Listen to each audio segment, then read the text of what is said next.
Hello दोस्तों, next question है exercise 6.50। इसमें कह रहा है calculate the enthalpy change for the process. ये कोई रिएक्शन हो रही है और उस प्रोसेस के लिए क्या what is the enthalpy change ये पूछ रहा है। And calculate the bond enthalpy of carbon Cl bond in CCl4।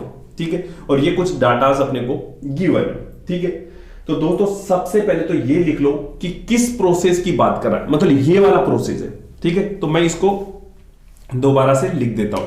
देखो CCl4 गैस है ना, और carbon gas plus 4Cl gas, इसकी पूछ रहा है। तो यहां पे लिख दो डेल्टा रिएक्शन H0, ये अपने को निकालनी है। क्लियर? ठीक है, अब दोस्तों कोई भी रिएक्शन हो, ठीक है, उसके लिए हम कैसे लिख सकते हैं? देखो एक फॉर्मूला होता है, देखो enthalpy change delta H0 equal to, देखो कैसे लिखोगे, sum of enthalpy of formation of products minus sum of enthalpy of formation of reactant. इसको ब्रैकेट बंद कर, ये हो गया। किसी भी रिएक्शन की अगर एंथैल्पी चेंज निकालना है तो ऐसे भी निकाल सकते हैं, sum of enthalpy of formation of products, ठीक है, minus sum of enthalpy of formation of reactant. ठीक है, अब दोस्तों यहां पे देखो कार्बन, यहां पे देखो अगर सॉलिड फॉर्म में होता तो मैं यहां पे कुछ नहीं लिखता, जीरो लिख देता, है ना। ये रिएक्टेंट है, ये प्रोडक्ट्स है। ठीक है, अब लेकिन यहां पे गैसियस फॉर्म में, और अपने को जो स्टैंडर्ड फॉर्म में मिलता है जो कार्बन होता है वो तो क्या होता है, सॉलिड स्टेट में होता है। ठीक है, अपने को यहां पे गैसियस फॉर्म में बदलने के लिए कोई सॉलिड कार्बन है उसको गैसियस फॉर्म में बदलना पड़ेगा ना, है ना, और गैसियस फॉर्म में बदलने के लिए कुछ एंथैल्पी रिक्वायर्ड होगी ना। ठीक है, तो वो अपने को यहां पे गिवन है। देखो delta enthalpy of vaporisation, enthalpy of, देखो कार्बन यहां पे ये रहा एटोमाइजेशन। ठीक है, मतलब गैस में कार्बन के पार्टिकल्स गैस में जाएंगे तो एटोमाइजेशन वाली लोगे ना। ठीक है, तो कितनी देर के 715 किलो जूल पर मोल। समझ में आया? नहीं है दोस्तों, यहां पे कार्बन गैसियस फॉर्म में और अपने को स्टैंडर्ड फॉर्म सॉलिड होती है। ठीक है, तो इसको एटोमाइजेशन करने, मतलब गैसियस फॉर्म में लाने के लिए कुछ एनर्जी रिक्वायर्ड होगी ना। ठीक है, तो enthalpy of formation of carbon gaseous form में कितनी होगी, ये वाली जो दे रखी है। ठीक है, तो कैसे लिखोगे, डेल्टा RH0 इस वाले फॉर्मूले में पुट करो, सम ऑफ एंथैल्पी, मतलब इसके लिए कितनी चाहिए, ये वाली 715। ठीक है, किलो जूल पर मोल, मैं रहने दे रहा हूं, डायरेक्टली लिख रहा हूं। ठीक है, प्लस। ठीक है, और प्रोडक्ट्स में कौन है, ये Cl। ठीक है, तो क्लोरीन Cl2 के फॉर्म में होता है ना। ठीक है, तो उसको भी एटोमाइजेशन करना पड़ेगा। अरे Cl2 को तोड़ोगे तभी तो Cl मिलेगा सिंगल। ठीक है, तो देखो Cl2 को तोड़ते हैं तो कितनी एनर्जी रिक्वायर्ड होती है, 242 किलो जूल। एक Cl2 को तोड़ने में, मतलब एटोमाइजेशन करने में 242 किलो जूल पर मोल रिक्वायर्ड होती है ना। तो एक Cl2 में दो टूटने पे 2 Cl मिलेंगे, एक Cl2 को टूटने पे 2 Cl मिलेंगे, अपने को वहां पे चाहिए 4। ठीक है, तो इसको 2 से मल्टीप्लाई कर दो।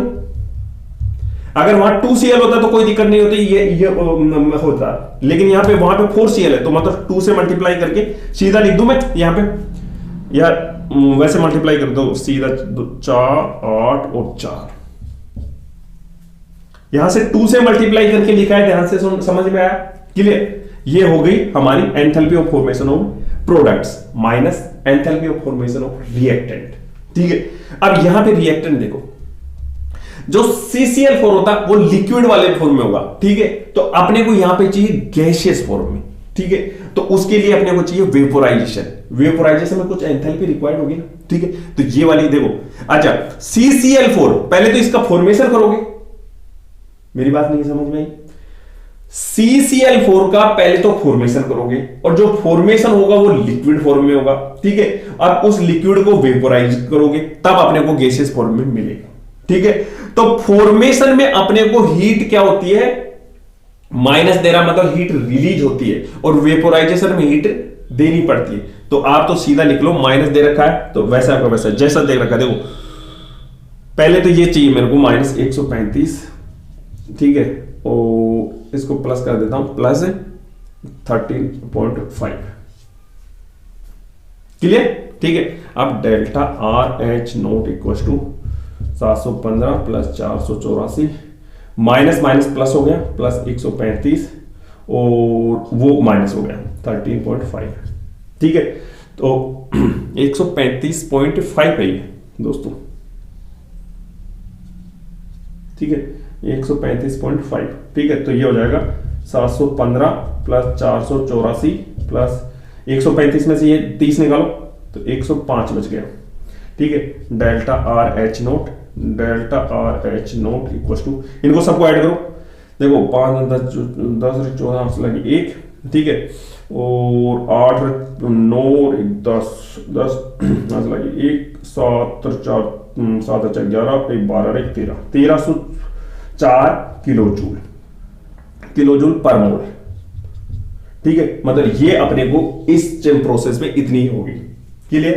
अब दूसरा पूछ रहा है calculate the bond enthalpy of carbon. ये देखो दोस्तों, यहां पे देखो कोई भी रिएक्शन होती है, मतलब चाहे यहां पे CCl4 है, ठीक है, तो एक बात बताओ, यहां पे जैसे मान लो ये किस फॉर्म में होगा, जैसे ऐसे ही होगा ना, CCl और Cl, ठीक है, ये ठीक है।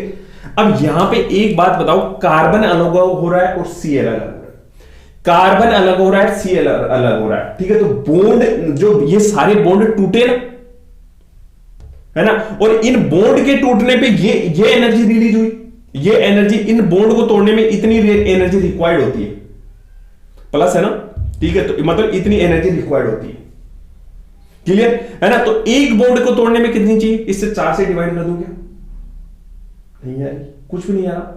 दोबारा CCl4 है तो इसमें 4 बॉन्ड है ना, ये टूटेंगे तभी तो ये सिंगल फॉर्म में आएगा, ठीक है। तो यहां 4 को तोड़ने में इतनी रिक्वायर्ड होती है, तो एक को रिक्वायर्ड करने में 4 से डिवाइड करोगे ना, ठीक है। तो कितना हो जाएगा, 1304/4 कर दो, 4 3 12 4 2 8 और ये 2 4 4 4 24 326 किलो जूल पर मोल का पावर -1, समझ में। तो बॉन्ड एंथैल्पी उतनी हो गई और ये इन प्रोसेस की इतनी एंथैल्पी हो गई, समझ में।